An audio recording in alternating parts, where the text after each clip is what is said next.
Controller attachments can take your game from good to great. These are some of the best controller attachments you can buy and put on your controller in 2023. If you're on controller and you're proud of it, comment down below. I am on controller and I'm proud of it, and I'll heart every single one. Join my Discord server, link in description, and let's go. There are many types of controller attachments in the world, but one of my favourites, and one that I would recommend every single time someone asks me about this subject, is Control Freaks. If you don't know what Control Freaks are, they are done by a company called Control Freaks, and they actually are their only product pretty much. They're the main product they're known for anyway. What Control Freaks do is they attach to the end of your controller and therefore increase the range of motion a controller can get, making your aim more precise, making your edits more precise, and just overall making you a more consistent player. I've recommended this product to so many different people, and all of my friends have come back with positive reports of it making their game so much better. You can get so many different types of Control Freaks, including different heights of Control Freaks, so they reduce and increase your movement by different amounts. However, my favourite Control Freaks personally are the Galaxy Control Freaks. I think it is a universal favourite among everyone, and they have super good grips, and they're also just the right height for me. You can get these bad boys pretty cheap at like £14, and every single review I've ever done on them will be in the description. Some of them are really old, so I apologise for that. The second attachment I want to talk about is sometimes built into the controller, but they can be homemade. This is trigger locks.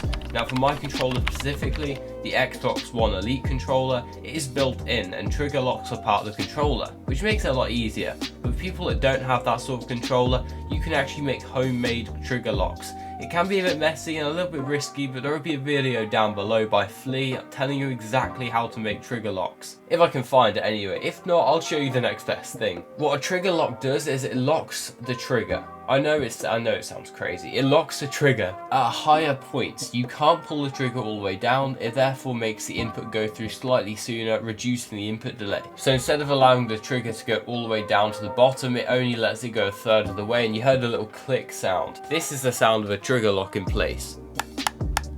This is the sound of not a trigger lock in place.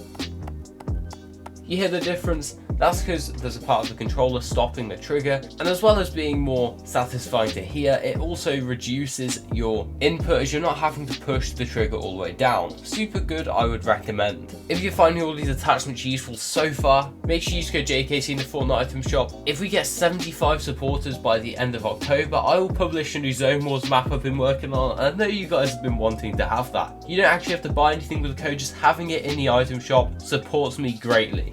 Thank you, and let's move on to the rest of the attachments. Number 3, we have controller grips. There'll be a company in description that does controller grips, and what they are is basically a little sleeve that can slip all the way around your controller and completely encase it depending on the controller you've got, and they're basically just a really grippy substance that does not let your hand slip when you're playing. I know for a fact in solo cash grips I can get a bit sweaty in my hand, so this is super useful. I've personally never used these, but I've heard so many people recommend them, and that is why I'm putting it in this video. My controller, actually the Xbox Elite, actually has some grip on it already, so I wouldn't benefit as much from this product, but for someone who plays on a normal regular Xbox controller or a regular PS4 controller or a PS5 controller, is going to benefit wonders from this product. In number 4, we have the back button add-on. I'm pretty sure this can be added to any controller, and it's just 2 buttons at the back. They're not quite paddles, but they're super useful, I've heard.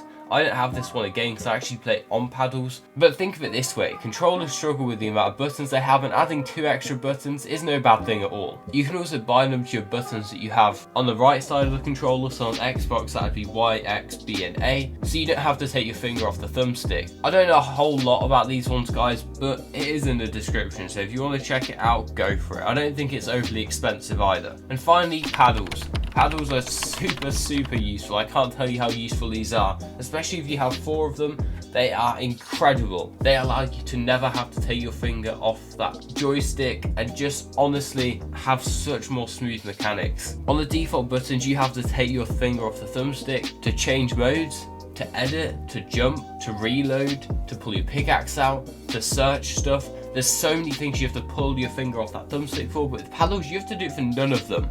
bar sprinting maybe. This is why I always recommend paddles, and if you can't get 4 and you can only get 2, then I recommend putting it on the Xbox's B and A and the equivalent on the PlayStation controller, because this is going to be your jump and your switch mode. You can get add-ons for the back of your controller that you can put onto regular controllers paddles, and you can also get controllers that have paddles already on them. Whether you play with paddles or no paddles and you want to have that choice, I'd recommend the Fusion Power A Pro 2 wired controller, as this gives you the option to go either paddles or no paddles, and you can just quickly take the paddle box out and then put it back in. I used this controller for about 6 months before moving to my current one, and it's super good, I'm going to be honest. Speaking of the Fusion Power A controller, make sure you check out this review I did of it right here. It's going to tell you everything you need to know, and I'll see you in the next one. It's a banger, trust me. Join my Discord server, link in description.